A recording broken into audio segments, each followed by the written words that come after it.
घूम रहे हैं जैने तेने, घूम रहे हैं जैने तेने, MBA किए एक नौकरी चाहिए छोकरी के लिए।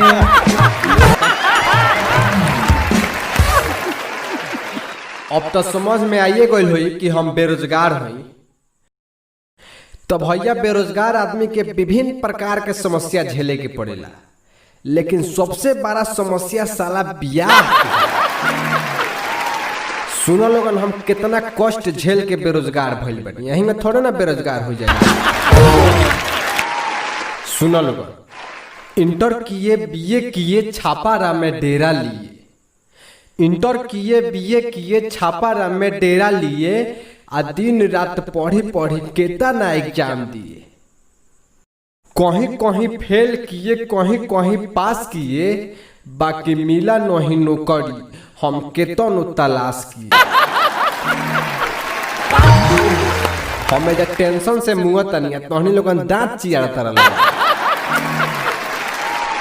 कम नहीं हो रहा है टेंशन केतनो बीड़ी पिए, एक नौकरी चाहिए छोकरी के लिए। हाँ तो अब सुनो लोगन हमरा कंगाली के कहानी कि कैसे कैसे हम कंगाल भइनी। कोचिंग का फीस में सब पैसा बुकाई गई, कोचिंग का फीस में सब पैसा बुकाई गई, आ घूस देवे खातिर कुछ खेतो बेचा, ले के दलाल सब पैसा के खाई गई, ले के दलाल सब पैसा के खाई गई, आ नौकरी ना भइल हमार बानर के हाई।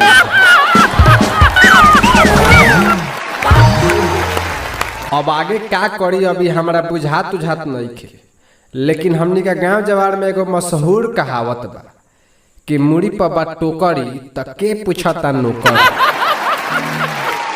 तो जाएंगे अब शिमला कमाने, सर पे टोकरी लिए, तो एक नौकरी चाहिए छोकरी के लिए। घूम रहे हैं जैने तेने, MBA किए एक नौकरी चाहिए छोकरी के लिए। तो भैया लोग वीडियो अच्छा लागल होखे एकरा के लाइक कर दी लोगन और शेयर करो लोगन। ऐसा वीडियो बनावत रहा मेरे चैनल पर, ही हमारा नया चैनल है, तो ऐसा वीडियो देखे खातिर चैनल के सब्सक्राइब कर लिया लोगन। अब ऐसा वीडियो यही पर आई।